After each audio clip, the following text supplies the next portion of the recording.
रीशान का एक बड़ा गांव एक पुरस्कून चमकती हुई झील के किनारे आबाद था। झील के गर्द ऊंचे दरख्त खामोश खड़े थे और पानी आसमान का अक्स दिखा रहा था। उन्हीं घरों में एक बूढ़ा आदमी बहारन अपनी 3 बेटियों के साथ रहता था। इसकी सबसे बड़ी बेटी फरीहा सख्त मिजाज और खुद पसंद थी। दरमियानी बेटी हमीरा निस्बतन नरम दिल थी, मगर सबसे छोटी बेटी लुमेरा नहायत खूबसूरत और नाजुक थी। इसके घंघरियाले भूरे बाल थे, चांद जैसी नरम जल्द, मगर उस पर अक्सर नील और खराशें होती थीं, क्योंकि उसकी बड़ी बहन उसके साथ बहुत बड़ा सलूक करती थी। वो उसे जरा सी बात पर धके देती, उसके कामों पर गुस्सा करती और कभी कभी मार भी देती। छोटी बहन सब कुछ खामोशी से बर्दाश्त कर लेती। उसका बाप अक्सर सफर पर रहता था, इसलिए वह अपनी बेटी पर होने वाला जुल्म देख न पाता। इसी गांव में एक अजीब मगर मशहूर बात सब लोग जानते थे। वो ये कि तालाब के किनारे एक अलग बनी झोंपड़ी में एक ऐसा आदमी रहता था जो किसी को नजर नहीं आता था। लोग इसे नादीदा आदमी कहते थे, यानी वो आदमी जो दिखाई न दे। उसे सिर्फ उसकी बहन नाजगुल देख सकती थी। लोग ये जरूर जानते थे कि वो हकीकत में मौजूद है, क्योंकि जब वो घर आता तो उसके जूते जमीन पर रखे फौरन नजर आ जाते, हालांकि वो खुद नजर नहीं आता था।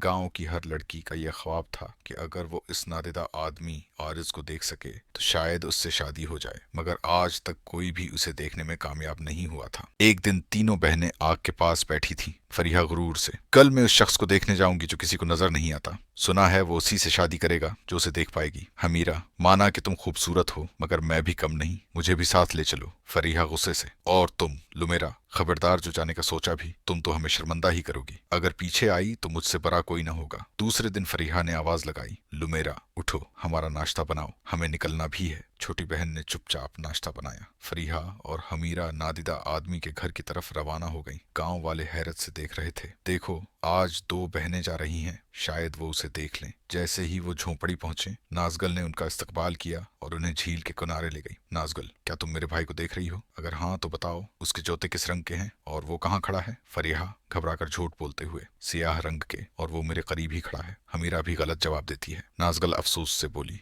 मुझे अफसोस है तुम पर, चलो वापस। वो उन्हें झोंपड़ी में ले गई, जहां उन्होंने सिर्फ आरिस के कदमों के निशान जमीन पर उभरते देखे। दोनों बहनें रोकर वापस घर आ गईं। उन्होंने देखा लुमेरा अपने कोने में चुपचाप सो रही थी। उसके चेहरे पर सुकून था। फरीहा को इस पर शदीद जलन हुई। उठो, हमारे लिए खाना बनाओ। लुमेरा दर्द से कराहती हुई उठी और खामोशी से खाना बना दिया। रात गहरी हो गई, सब सो गए। जब हर तरफ सुकूत था, लुमेरा आहिस्ता से उठी। उसने वो पुराने मौजे पहने घर से चुपके से निकली और तालाब के किनारे इस बड़े दरख्त के नीचे जा बैठी। उसके पास वो छोटे छोटे चमकीले समंदरी फूल थे जो उसके वालिद सफर से लाते थे। वो खामोशी से एक खूबसूरत लिबास तैयार करने लगी। दरख्त की छाल से तराश कर उस पर खोल और मोतियों जैसे दाने लगाकर रात भर काम करती रही। सुबह सूरज की पहली रोशनी में उसका लिबास जगमगा उठा। वो दिल में उम्मीद लिए नादिदा आदमी से मिलने चल पड़ी। नाजगल पहले से मौजूद थी। उसने लुमेरा की सादगी, शराफत और साफ दिल को फौरन पहचान लिया। लुमेरा ने कहा, मैं तुम्हारे भाई से मिलना चाहती हूँ।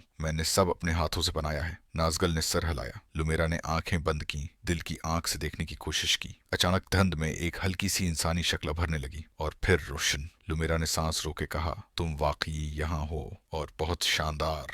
आरिज उसकी मौजूदगी में पूरी तरह नुमायां होने लगा। वो उसे झोंपड़ी के अंदर ले गए, जहां नाजगल ने पानी से उसका चेहरा, हाथ और पेशानी धुए। उसके सारे जख्म गायब होते गए। उसका लिबास और भी चमक उठा। आरिज ने उसका हाथ पकड़कर कहा, क्या तुम मेरा साथ निभाओगी? लुमेरा मुस्कुराकर बोली, मैं हमेशा सच्चाई और नरमी के साथ रहूंगी। अगली सुबह गांव वाले जमा थे। धूप सुनहरी थी। लुमेरा एक दलक्ष दुल्हन के लिबास में नमूदार हुई। उसके लिबास पर खूल और दानों की चमक सितारों जैसी थी, और सबके हिर्द में आरिज, जो अब सबको नजर आ रहा था, उसके साथ था। गांव वाले हैरान, ये वही लड़की है? कैसी शान है उसमें। रास्ते के किनारे फरीहा और हमीरा शर्मिंदगी से सर झुकाए खड़ी थी। लुमेरा और आरिज रोशनी की तरफ बढ़ते गए और उनकी जिंदगी बदल गई।